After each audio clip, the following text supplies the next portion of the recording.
Welcome to my channel, or welcome back to my channel. I normally do a lot of book content on here, but I also love to do more lifestyle content, so I am filming a morning routine probably on Saturday to be posting in a week's time, so please look out for that.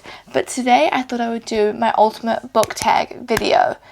So I have 4 book tags and they're all various different things, and I have some quite controversial opinions. I will say that right now, so buckle in.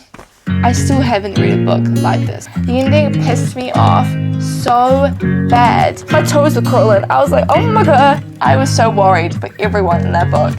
Okay, the first book tag is books that I thought were going to be 5 stars, but weren't.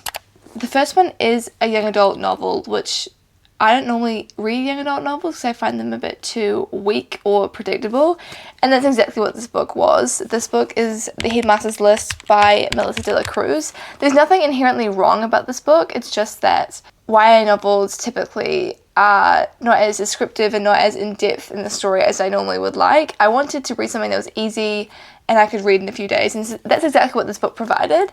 It's just that this was a 3 stars because I predicted the ending halfway through the book, thinking, oh, that can't be right, it's fine. And then it got to the end and it was that ending.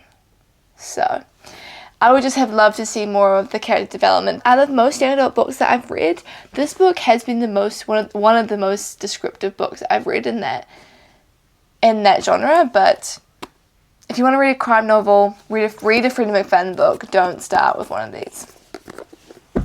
I'm sorry, that was massive slander. Let's move on. The next one I rated a 4.5 stars out of 5, and that is The Midnight Library by Matt Haig. This book is great. The ending, beautiful. The character development, beautiful. I loved how it showcased how everyone has an individuality. Her in-between worlds was a library with her childhood librarian, whereas friend during this whole process, his in-between world was a video game store with his uncle. I loved how it showcased individuality and the idea that our lives can't be determined by the people around us, it's how you make it your own. And I love that idea in this book. I think it was really important. Without being too long is another great thing about this book. His writing is impeccable. It's very mature and sophisticated, while also I can understand it as well. It's not too like Shakespeare or anything like that. I just got slightly bored in the middle because it was quite repetitive, jumping to different lives. But I knew that had to happen, it did. I just thought it was slightly boring in the middle. But the ending, the whole chess metaphor, stunning. Loved it. So 4.5 stars, but it's a close 5. So if you want to read this, still a really good read. The next one is again a 4.5 stars. I really loved it. It just wasn't my favourite. I think I had a book slump in the middle of this book and I just didn't pick it up until a few months down the line. But I still read it and I still really like it. So this book I probably gave like a 4 stars. And that's Lessons in Chemistry by Bonnie Garmis. At the time I was working in the bookstore and this was really popular, so I really wanted to read it, and I'm really glad I did. It was heartbreaking when he died, sorry, spoiler, but I also love how it showcased like a feminine role in it, but in society at the time a feminine role meant a mother and a homemaker, and yes, she had a baby without really wanting one and still wanted a career in science. I also love the representation of like neurodivergence too. Even though she didn't want that child became a really big factor in her life, as it should be. But she also had a science career, and that love she felt for her husband never dulled. And I think it was really cool because I hadn't really read a book like this, to be honest. And it's a really good read in terms of I still haven't read a book like this after reading 50 books after reading this book. It's just such an interesting character, and I think it was really important to read, to be honest. It helped me understand things I never knew I needed to understand, to be honest. I loved how they used science as a way, as an outlet for her and for him, to be honest. He poured himself into science, and ultimately he died not even in a science lab. He died while running, and I think that's like the beauty of life, though. I think that's what this book is all about, is that it was sort of like fate that he died, but it caused so much more to her character and her character development and her daughter's life. It impacted them in a positive and negative way. That's why this book is so good, but it's truly not a 5 stars in my opinion. They have to be exceptional to be a 5 star, but Very good read though. The next one, I'm sorry to all of you out there, and I loved it when I first read it, and that's The Housemaid by Freida McFadden. Loved it. It was great. It's a 4.5 stars, so it's still a really, really good book. It's just not a 5-star. After reading some of her other books, this does not compare.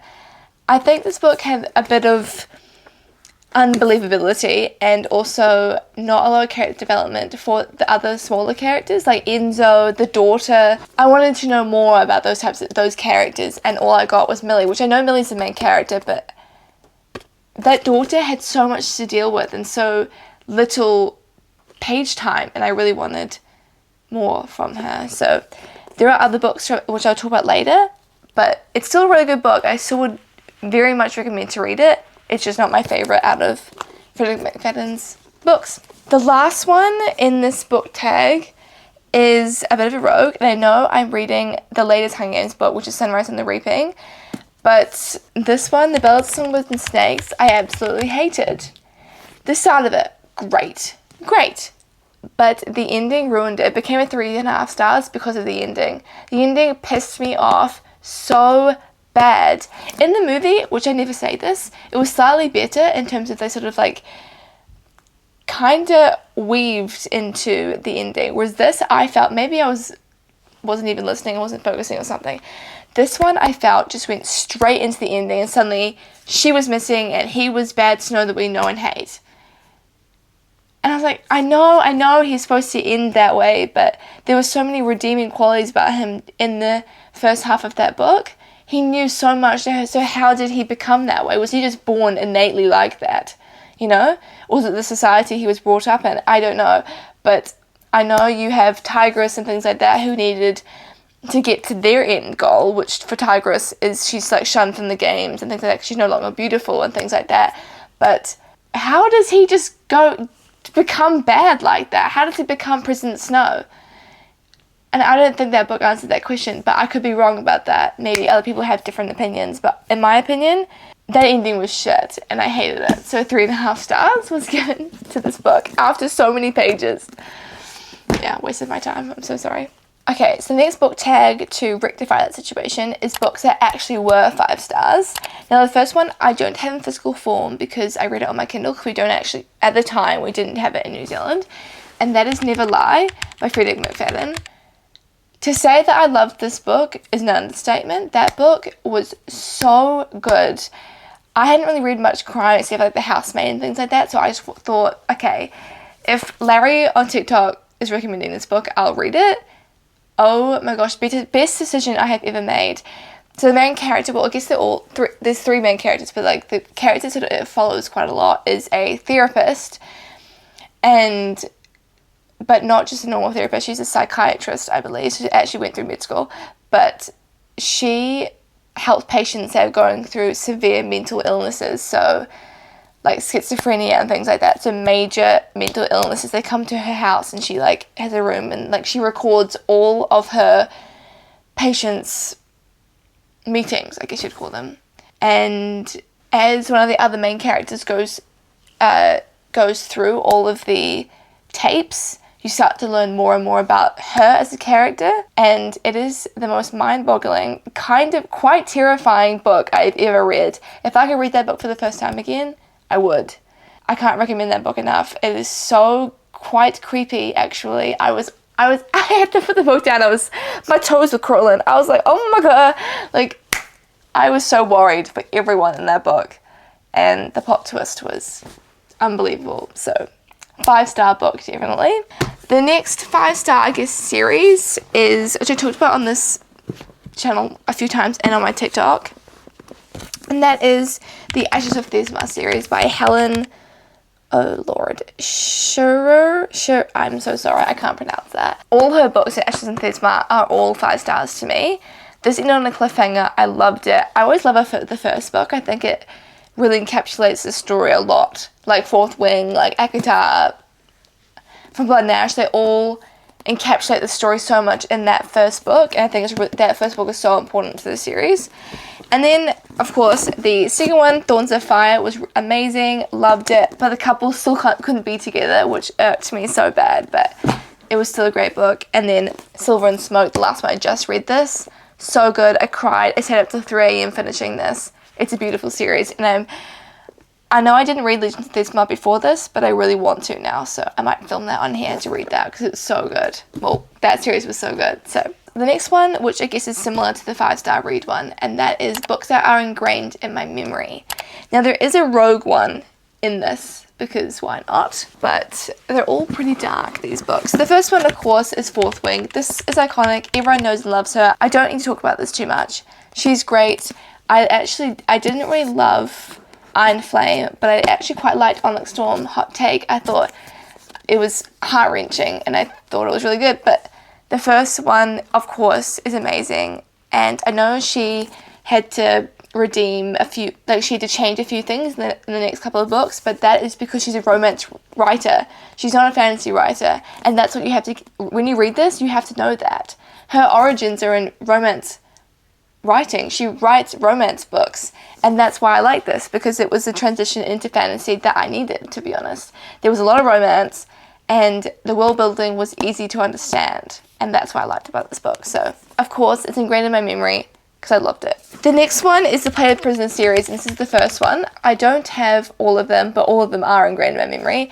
This series, like From Blood and Ash, it is just a series that I will never forget. So the first series I read as a fantasy reader. This was so heartbreaking, but so beautiful at the same time. The character is so naive, but strong in her own way. I think the idea that she's made of gold is just insane to me, and it was so fantasy, and like that's obviously not realistic at all, but I loved that so much because I could immerse myself in the book. It was an escapism for me. But when they chopped off her gold ribbons, I lost it. I was so mad. I think I screamed at one point. I was so pissed off. I was like 15 when I read this, and I was so mad because they were a part of her. They were a living being that was an extension of her. I was so mad, but yes. I don't know if I've written Goodreads reviews on these two, but everything else I talked about, I have a Goodreads review. The next one's a bit of a rogue, and that's actually because it's horror. This one is an In the Rain book. They wrote books on all their cases, and I love a horror movie. I love a Conjuring movie. I love paranormal movies. And this one is The Haunted, which actually became the last Conjuring movie with the Smell family. This is so terrifying. I had to put the book down at some point. I think I had nightmares for months after this book. I have no words to describe how painful this was. Even as for Ed and Lorraine Warren, they're characters that I know and love. And this book is not a romance by any stretch of the imagination. But if you love horror, read these books. They are so good for no apparent reason. They are so good. And no one ever talks about them. Read it. Horror, but read it. The last book tag is something we all knew was coming. And that's books I hate with a burning passion. And I only have 3 books for this book tag. And they're all Colleen Hoover books. Who's surprised? I honestly hate her books so much that I will never ever read more Colleen Hoover books ever again. The first one is Ugly Love. I know I tabbed this, but I was young at the time. I was naive and not realizing how bad this book is. Okay? She glorifies violence, toxicity in relationships. She glorifies grief and loss. She makes it as if it's a form of romance when it shouldn't be. I'm sorry, but the girlfriend in this has a baby. He's driving and they fall off a bridge and they fall into the water and the baby effing dies. Now that is traumatizing for everyone involved, right? Yeah. But later on, does the girlfriend have another baby with somebody else? And suddenly, oh my gosh, we're lovers again. No. Oh my god, no. Shut that down so fast. I was like, thank you for the suggestion, but no. I'm so mad. This book is just horrendous. I can't talk about how much I hate this book enough. Yeah, I'd have to put it down, otherwise I'll just rant too much. The next 2 are kind of adjacent to each other, and that's It Ends With Us and It Starts With Us. It Ends With Us, I hate the movie even more than reading the book. It glorifies, again, violence, toxicity in relationships. the lying involved, the father in this. It was just a horrendous book. I was like, how is this a romance? How are we putting this in the romance section? It is not a romance at all. Yeah. Nothing is good about this book. And the same goes for It Starts With Us, which was a puff piece, to be honest. She thought, okay, she has a horrible life in this, but we'll give her a nice life in this.